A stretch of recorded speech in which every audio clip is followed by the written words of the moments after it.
말씀을 선포하기 전에 오늘 성거대와 예양의 찬양 칸타타를 위해서 우리 다시 한번 박수할까요?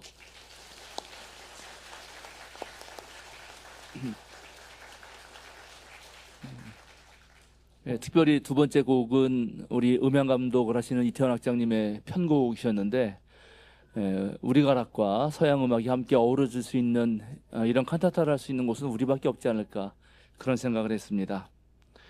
오늘은 온 세상을 구원하시기 위해서 아기 예수께서 탄생하신 성탄절입니다.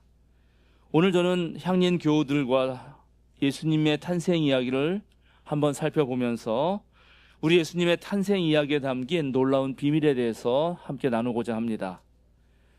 예수님의 탄생 이야기를 하기 전에 먼저 간단한 퀴즈를 내도록 하겠습니다. 우리에게는 4개의 복음서가 있는데 예수님의 탄생 이야기가 나오는 복음서는 어느 복음서일까요? 소미 정답. 마태복음서. 또 하나. 누가? 소미가 잘했습니다. 소미만 아는 것 같아요. 자, 그러면 예수님은 어느 도시에서 태어났을까요? 소미만 압니다, 역시. 자, 두 번 또 질문입니다. 천사는 요셉에게 나타났나요? 마리아에게 나타났나요?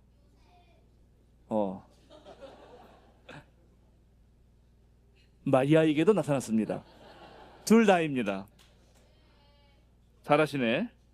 그러면 예수님이 태어나신 마을 말고 장소는 어디인가요? 마구간요? 정말로요? 네, 정답은 땡입니다. 성경엔 어디에도 마구간에 태어났다는 얘기는 없습니다. 예수님이 태어나셨을 때 경배하기 위해서 찾아온 사람들은 누구인가요? 동방박사가 전부인가요? 목동들? 네, 잘했습니다. 소미가 여러분을 대표해서 다 얘기해 줬는데요.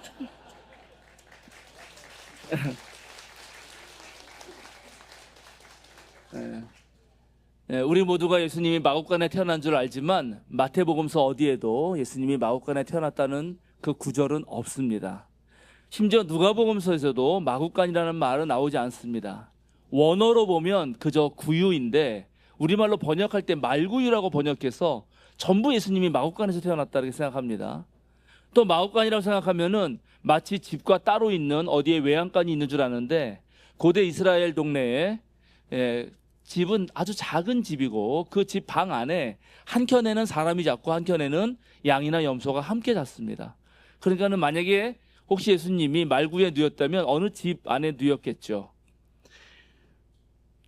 마태복음서에서는 동방박사가 찾아오지만은 누가복음서에서는 목자들이 찾아옵니다. 마태복음서, 누가복음서 이야기를 마구 뒤섞어서 이해하면 안 됩니다. 그렇게 이해하면 사실은 원래 마태복음서가 이야기하고자 했던 예수님 탄생 이야기, 또 누가복음서가 이야기하고자 했던 누가복음서의 예수님 이야기가 서로 뒤섞이게 됩니다. 그런데 우리는 찬송가를 부르면 1절에는 동방박사가 찾아오고 2절에는 목자들이 찾아오니까 성경 대신 찬송가에 근거해서, 그래서 우리는 예수님이 마치 어느 집에 태어났고 거기는 별이 가르치던 집이었고 그 안에 마구간이 있고 말구유가 있으며 한쪽에는 동방박사가 있고 한쪽에는 목자가 있는 것처럼 그렇게 알게 됩니다. 보통 세상 사람들이 또는 일반적인 우리 그리스도인들이 생각하는 크리스마스는 대개 그런 모습이죠. 저 하늘에는 세상을 구원하실 구주의 탄생을 알리는 별이 총총히 떠 있고 갓 태어난 아기는 말구유에 누워서 새근새근 자고 있고 두 부모와 목자들이 또 한쪽에는 동방박사가 선물을 가져와서 그걸 드리고 있는, 그리고 하늘에서는 평화를 노래하는 소리가 나는 아주 목가적이고 낭만적인 이야기입니다. 더군다나 성탄절은 한 해의 연말과 겹치기 때문에 그런 분위기와 같이 들떠서 많은 사람들에게 뭐랄까요, 뭔가 새해를 맞이하는 기쁜 그런 기분, 한 해를 어떻게 보낼까 하는 그런 약간 느낌을 주죠. 연인들에게 성탄절만큼 좋은 때는 없을 것입니다. 명동에 우리 교회가 있을 때 24일 날 명동 거리를 가다보면 걸어갈 수가 없습니다. 보통 몸이 떠서 사람에게 밀려가는 경험을 하죠. 아이들은 산타클로스가 주는 선물을 기대하고, 또 어른들은 가족들과 오손도손 즐거운 그런 시간을 보내거나, 또는 좀 좋은 일을 해보자 하고 이웃들에게 뭔가 선물을 나눠주는 그런 시간을 갖기도 합니다. 최근에 아빠가 된 우리 김혜준 집사가 고등학교 학생 때 그 또래 친구들이 성탄절이 되면 성탄 전야에 자기가 마치 산타클로스가 된 것처럼 성탄복을 다 갈아입고 산타클로스 옷을 입고 명동거리를 다니면서 선물을 나눠주던 그 모습이 제가 기억나기도 합니다. 그런데 놀랍게도 성경에 쓰여 있는 성탄 이야기, 즉 예수님의 탄생 이야기는 이렇게 낭만적이고 사랑이 넘치는 풍경과는 사뭇 다릅니다. 예수님의 탄생 이야기를 전했던 그 사람들의 삶의 자리로 내려가 보면 그 자리는 우리가 생각하는 것과는 너무너무 다릅니다. 그리고 우리가 갖고 있는 복음서 중에 마가복음서에는 예수님 탄생 이야기가 아예 없습니다. 예수님의 탄생 이야기를 쓸 그럴 여유조차 갖지 못했기 때문입니다. 마태복음서나 누가복음서의 예수님 탄생 이야기는 사실 예수님이 돌아가시고 나서 상당한 시간이 흐른 뒤에 쓰인 것입니다. 예수님의 십자가 처형을 겪고 나서 예수님이 계시지 않은 상황에서 예수님을 잊지 못해서 어떻게든 기억하고 후손들에게 전해주려고 쓴 문서가 복음서이고, 예수님의 탄생 이야기도 새로운 아기의 탄생을 얘기하는 것이지만 그 이야기를 썼던 사람들의 삶의 자리는 언제 죽을지 모르는 매우 어렵고 힘든 자리였습니다. 그래서 마태복음서 탄생 이야기를 차분히 1장부터 2장에 걸쳐서 2장을 읽어보면 기쁨과 삶의 이야기보다는 오히려 고난과 죽음의 그림자가 뒤덮여 있다는 사실을 발견하게 됩니다. 오늘 우리가 읽은 마태복음서 본문을 보면 동방박사가 찾아오자 당대 최고 권력자였던 헤롯 대왕이었죠. 그리고 헤롯 주변에 그런 궁궐에 사는 사람들이 술렁거리기 시작합니다. 그리고 우왕좌왕하지요. 동방박사의 출현과 예수 탄생의 예고 때문에 예루살렘과 그 근방의 아이들이 모두 공권력에 의해서 살해당하는 그런 일까지 벌어지고 맙니다. 바로 수천 년 전 파라오가 히브리 아이들을 강물에 던져서 죽게 한 것처럼 똑같은 일이 벌어지는 것입니다. 그래서 요셉과 마리아는 그 박해를 피해서 아기 예수를 지키기 위해 애굽으로 피신할 수밖에 없었습니다. 그러니까 아기 예수 탄생을 전하는 그때 분위기는 뭔가 심상치 않은 것입니다.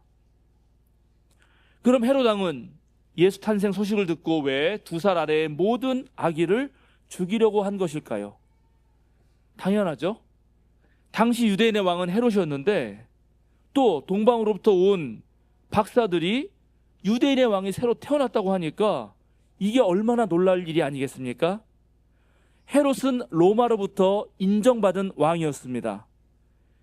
그리고 로마로부터 또 다른 왕을 보냈다, 너는 이제 임기가 끝났다라는 말도 없는데, 그런데 새로운 왕이 탄생한다? 깜짝 놀랄 일이죠. 지금 팔레스타인에서 전쟁이 벌어지고 있는데 미국에서 네타냐후 너 실각시키고 다른 내가 사람을 이스라엘의 대통령으로 만들어 놓겠다라고 한다면 네타냐후 정부가 깜짝 놀라겠죠. 그런 것과 아주 비슷한 것입니다. 그런 일이 있어서는 안 되는 것이고 헤롯의 입장에서는 절대 안 되는 것이라서 이제 2살 아래의 모든 아이들을 죽이는 피바람이 베들레헴 주변에서 벌어진 것입니다. 그런데 그런 일을 만들게 한 이 동방에서 온 박사들은 도대체 누구일까요? 이 사람들은 어떤 사람들이길래 예수가 탄생한다는 것을 미리 알았고 무엇 때문에 예수님을 찾아서 그 먼 길을 달려왔던 것일까요? 여기서 동방은 페르시아를 말하는 것입니다. 박사들이라고 번역한 그리스어, 박사들이니까 막인데 그것의 단수형은 마고스인데, 마고스는 주로 마술사나 점성가, 꿈풀이를 하는 사람들을 가리키는 말이었습니다. 이 사람들은 페르시아의 최고위층으로서 왕 곁에서 왕에게 자문을 해주는 사람들이었습니다. 특별히 왕이 하늘의 뜻을 물을 때 그 옆에서 신들에게는 어떻게 얘기해야 되고, 신의 비위를 거스르지 않으려면 어떻게 제사를 지내야 되고, 또 신이 내리신 그 신탁을 해설해주는 그런 사람들이었던 것입니다. 왕실 사람이 꾼 꿈이나 자연 현상들을 해석하는 일들을 이들은 했습니다. 즉 마고스, 또 마귀들은 우주의 운행에 대한 지식을 연마하고 하늘에서 일어나는 비범한 변화에 주목해서 신의 뜻과 사물의 질서를 해석해내는 임무를 주로 했습니다. 그런데 주전 331년 알렉산더 대왕이 동방으로 나가서 정복한 이후부터 상황이 달라집니다. 알렉산더가 침략했기 때문에 페르시아는 멸망하고 말고 국가를 잃은 이제 이 박사들은 다양한 지역으로 흩어지게 됩니다. 이들은 바벨론, 카파도키아, 아나톨리아 서부, 아라비아, 이집트 등으로 흩어져 살게 됐습니다. 그러나 이들은 긴밀한 연락책을 가지고 있었습니다. 페르시아 시민들이 식민지 백성이 되어서 고난과 어려움을 당할 때, 그리고 알렉산더에 이어서 이제 로마까지 자기 백성들을 괴롭히고 있을 때 그들은 저 하늘의 별을 관찰하면서 도대체 우리의 도움이 어디서 오는가, 우리를 이끌어줄 혜성 같은 존재가 누구인가를 골몰했고, 그러던 중 바로 예수님의 탄생을 알리는 별을 발견하게 된 것입니다. 요약하자면 동방의 박사들은 서양 제국에 의해서 멸망당한 페르시아의 망명 정치가들이라고 할 수 있습니다. 이들은 로마 제국 각지에 흩어져서 로마 제국에 저항하는 운동을 하다가 이제 마태복음서 본문에서 보니까 이 사람들이 보잘것없는 아주 유대 땅의 작은 시골 마을에, 그것도 가난한 목수의 한 아기를 찾아내고 거기로 찾아왔다고 하는 것입니다. 로마라고 하는 거대 제국의 폭력에 맞서 싸웠던 귀족적 재앙, 다른 나라들의 이 귀족들의 엄청난 저항의 대표적인 세력이 놀랍게 유대 땅에서 가장 작은 마을 베들레헴에 태어난 힘없는 목수의 아이를 찾아와서 그에게 경배하고, 이제 로마를 물리친 이 해방운동의 전선에는 당신밖에 없다라고 말하고 있다는 것입니다. 마태복음을 쓴 사람들은 참혹한 전쟁의 기억을 고스란히 간직하고 있었습니다. 60년대 후반에 시작되었던 유대 로마 전쟁이 벌어지자 예루살렘 성전이 멸망하고 엄청난 숫자의 유대인들이 학살당했습니다. 그때 어린이와 노약자, 아기들도 무차별로 학살당했습니다. 거대 제국에 의한 유아학살의 기억을 간직한 채 마태 공동체는 몇천 년 이집트에 의한 유아학살의 기억을 떠올리면서 다시금 예수님의 탄생의 이야기를 기록하는 것입니다. 마태의 예수 탄생 이야기는 거대 제국의 악랄한 학살의 경험에서 나온 이야기입니다. 로마에 빌붙어서 로마에 아부하면서 거기에서 이권을 누린 정치인들을 뒤집어 엎으려는 애절하면서도 아주 혁명적인 이야기인 것입니다. 유대인의 왕으로 나신 이가 어디에 계십니까? 동방박사가 물었을 때 헤롯이 당황했고 예루살렘이 술렁거렸다는 것은 당연한 이야기고 바로 그러한 분위기를 느낄 수 있는 것입니다. 엄청난 학살 속에서도 살아남아서 히브리 백성에게 해방의 감격을 주었던 모세보다, 아니 그 모세보다 훨씬 더 위대하고 새로운 하나님 나라를 열어줄 분이 바로 예수님이라는 사실을 오늘 마태복음서는 자기의 복음서를 열면서 우리들에게 암시하고 있었던 것입니다. 이제 누가복음서로 넘어가 보겠습니다. 마태복음서와 비교해서 누가복음서에만 나오는 독특한 이야기는 바로 호구조사, 호적조사를 하러 요셉과 마리아가 나사렛으로부터 베들레헴으로 갔다라는 것입니다. 차도 없고 비행기도 없던 시절에 만삭의 몸을, 특히 임신한 몸으로 나사렛에서 베들레헴까지 걸어간다는 것은 실로 어려운 일입니다. 그런데 여기서 우리가 질문해야 될 것은, 만약에 요셉과 마리아의 고향이 원래 베들레헴이었다면 왜 그들은 거기에서 살지 못하고 나사렛에서 살게 되었을까 하는 질문입니다. 누가복음은 예수님이 로마 황제 카이사르 아우구스투스가 인구조사 명령을 내렸고 퀴리니우스라는 사람이 시리아의 총독으로 있었을 때 탄생했다는 것을 말하면서 예수님 탄생 이야기를 시작하는데, 이것이 바로 유대 사람들이 로마 제국 치하에서 어떤 형편에 처해 있는지를 보여주는 암시입니다. 옥타비아누스 장군이 로마의 내전을 끝내고 로마의 첫 황제로 등극했을 때 많은 로마 시민은 옥타비아누스를 칭송하면서 그에게 존귀한 자라는 의미의 아우구스투스라는 존칭을 붙여줍니다. 바로 그 사람의 이름 아우구스투스가 오늘 누가복음서에 나온다는 거죠. 옥타비아누스가 황제가 되자 세금을 걷기 위해 인구조사를 하라고 하였습니다. 이때 인구조사를 해서 인구조사가 되면 조세를 내야 되는데, 조세를 내지 않는 것은 반역과 다름없는 것이고, 또 세금 징수라고 하는 것은 로마 군대를 지탱해 줄 뿐만 아니라 세금 징수원과 총독과 그 밖에 많은 로마인들이 부를 축적하는 데 사용되었습니다.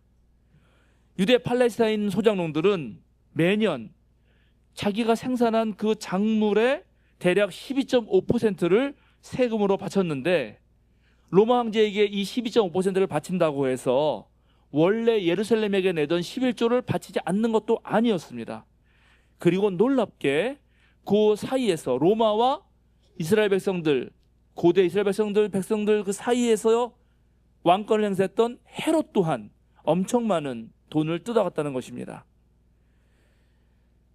따라서 로마 제국의 호적 등록은 어떻게 로마가 식민지를 지배하고 착취했는지를 보여줍니다. 세금을 내기 위해서, 또는 세금을 내지 않기 위해서, 또는 너무나 많은 세금에 뜯겨서 빚쟁이가 되고 결국 유랑하고 떠돌이가 돼야 되는 상황. 즉 요셉과 마리아가 베들레헴에서 살지 못하고 먼 저 갈릴리 땅까지 밀려나서 그 시골까지 가서 살할 수밖에 없었던 그 상황을, 너무나 슬프고 고달픈 삶을 누가는 말하고 있는 것입니다. 그런데 누가복음은 진정한 황제와 평화는 로마 황제가 아니라 바로 이러한 떠돌이들의 삶을 아는 그 아기에게서만 가능하다라고 말하고 있습니다. 상식적으로 생각해 볼 때 로마를 이기기 위해서는 로마에 대항할 거대한 힘이 필요합니다. 그것이 상식입니다. 그러나 놀랍게도 누가는 세금 때문에 난민이 되는 이 식민지에 힘없는 백성의 아들에게서 구원자가 나온다고 말하고 있고, 마태도 십자가에 죽은 평범한 목수의 아들이 페르시아 대제국의 고위 관료가 찾아와서 경배할 바로 그 구원자라고 말하고 있었던 것입니다. 예수님 탄생 이야기는 이렇게 놀라운 이야기입니다. 그동안 성탄절을 낭만적인 사랑 이야기로만 알았다면 이 이야기는 우리에게도 매우 낯선 이야기입니다. 오늘날 과연 이 나라는 누가 이끌어 가나요? 높은 자리에 있는 정부 관료들일까요? 아니면 돈이 많아서 떵떵거리는 재벌들일까요? 마태와 누가의 예수님 탄생 이야기에는 오늘날 우리에게도 매우 소중한 이야기입니다. 바로 그리스도교의 진리가 이 이야기에 고스란히 담겨 있습니다. 하나님의 말씀은 이런 종류의 이야기들을 우리에게 들려줍니다. 일개 목동이었던 다윗이 왕이 되고, 물가에 던져진 모세가 지도자가 되는 것, 버려진 돌이 집안의 주춧돌로 쓰이고, 떠돌이 민중의 아기에서 로마를 꺾을 그 힘을 바라보는 것, 경쟁 사회에서 탈락한 이들을 무시하지 않고 그들과 더불어서 함께 대한 세계를 만들어가는 것, 십자가의 절망에서 도리어 하나님의 희망을 보는 것, 자본주의 사회에서도 돈보다는 진리와 생명을 위해서 자발적 가난의 영성을 택하는 것, 이것이 바로 참된 삶을 살아가는 것이라고 성경은 말하고 있고, 그리고 이러한 진리를 아는 사람들이 바로 우리들 그리스도인들입니다. 예수님은 돈 많고 힘이 있어서 우리의 구원자가 되신 것이 아닙니다. 우리와 똑같이 사람으로 오셨지만 그는 인간에게 더 소중한 것이 무엇인지를 잘 아셨고, 어떤 절망의 상황에서도 오로지 하나님만 신뢰하셨고, 어떤 폭력에도 주눅들지 않았습니다. 향림교회 교우 여러분, 우리는 모두 그리스도인입니다. 일개 목수의 아들이었던 예수님이 우리의 구원자가 되셨듯이 우리도 그분을 따라서 우리 이웃들의, 우리 가족들의, 우리 친구들의 구원자가 되어야 합니다. 물론 우리는 모두 부족한 사람들이고 저마다의 약점들이 있지만 우리는 때때로 어리석은 판단을 하고 실수하는 사람들이지만 그러나 분명한 것은 하나님께서는 그런 우리를 부르셨다는 것입니다. 하나님께서 아기 예수를 이 땅에 보내신 것도 바로 우리들을 깨우쳐 주시고 우리들과 함께 하시기 때문이었습니다. 우리에게는 소중한 향린의 신앙 공동체를 이끌어갈 책무가 있고 또 이 땅에서 고난당하는 사람들의 곁에 있어야 할 이유가 있습니다. 그래서 우리는 매년 성탄절 전야에 고난받는 이들을 찾아가는 성탄 새벽송을 하는 것이고, 천사는 목자들에게 구원의 소식을 전한 것처럼 오늘날 가장 구원의 소식이 필요한 곳을 우리들은 찾아가야 하는 것입니다. 향림교회 여러분, 한 발만 더 나갑시다. 우리의 믿음을 더욱 견고히 합시다. 2025년을 보내고 새로운 한 해를 맞이하면서 우리 마음을 다시 한번 새롭게 해봅시다. 여러분들의 믿음이 깊어질 때 아기 예수 탄생의 놀라운 이야기가 바로 저와 여러분들의 이야기가 될 것이고, 바로 그것은 더없이 높은 곳에서는 하나님께 영광이 되고 이 땅에서는 하나님의 은총을 입은 자들에게 크나큰 기쁨이 될 것입니다. 함께 침묵으로 기도하겠습니다.